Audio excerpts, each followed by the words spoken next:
Hello అండి. మనకి కరీంనగర్ కపుల్‌ది ఏదైతే ఫ్రాడ్ ఉందో అది అందరికీ తెలిసిన విషయమే.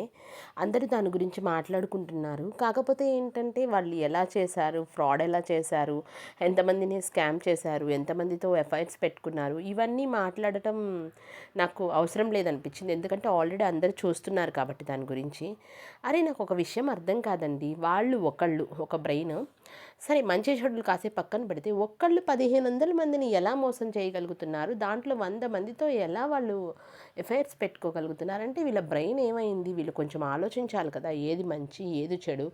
వాళ్ళకుండవండి. వాళ్ళు ఆ స్థాయి దాటిపోయారు. ఎథిక్స్, మోరల్ వాల్యూస్ పాటించే స్థాయి వాళ్ళు దాటిపోయారనమాట. అలాంటి వాళ్ళని మనం మనం ఏమనుకుంటామో తెలుసా? ఇప్పుడు వాళ్ళని బాగా అయింది పట్టుకున్నారు, పోలీస్ స్టేషన్‌లో ఏసేశారు.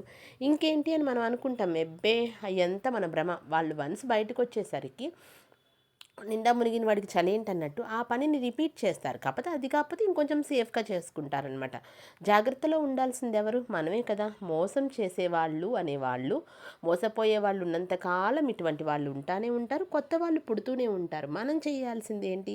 ఇటువంటివి ఎలా బయటపడాలి? ఇన్ కేస్ ఒకవేళ అది అమ్మాయికి అవ్వనివ్వండి, అబ్బాయికి అవ్వనివ్వండి. అసలు 99% మీరు జీవితంలో ఏ తప్పు చేయకుండా ఉండటానికి ప్రయత్నించండి. కొన్నిసార్లు అసంకల్పితంగా ఏదైనా మీ వల్ల పొరపాటు జరిగింది. లేదు మీరు ట్రాప్‌లో ఇరుక్కున్నారు. మీరు ఒకటనుకున్నారు, సరదాగా ఫ్రెండ్‌షిప్ చేద్దాం అనుకున్నారు ఆ అమ్మాయితో. ఆ అమ్మాయి మిమ్మల్ని ట్రాప్ చేసింది. అనుకోకుండా మిస్టేక్ జరిగింది. Be genuine with your partner or ఒక తప్పుని కవర్ చేయటానికి 10 తప్పులు చేయకండి. వాళ్ళేదైనా మిమ్మల్ని బెదిరిస్తున్నారు అంటే ఇమ్మీడియేట్‌గా మీరు రెస్పాండ్ అయిపోండి. అప్పుడే మీరు సేవ్ అవ్వగలరు. అంతేకాని అరే! మనల్ని బెదిరిస్తున్నారు. మనం దీని నుంచి బయటపడాలంటే ఎలా అంటే వాళ్ళు చెప్పినయన్నీ విందాము అని అనుకున్నారా? అది అమ్మాయి అవ్వనివ్వండి, అబ్బాయి అవ్వనివ్వండి. మీరు ఇంకా ప్రాబ్లమ్స్‌లో ఉన్నట్టే. ఇప్పుడు చూడండి బయటకొచ్చారు. ఆయన ఎవరైతే ఉన్నారో మెయిన్ మనకి ఆయన ఇంకా తట్టుకోలేక ఆ బాధ తట్టుకోలేక వచ్చేసారనమాట. సో, మీరు దీని నుంచి నేర్చుకోవాల్సిందేంటో మీకు అర్థమైంది కదా!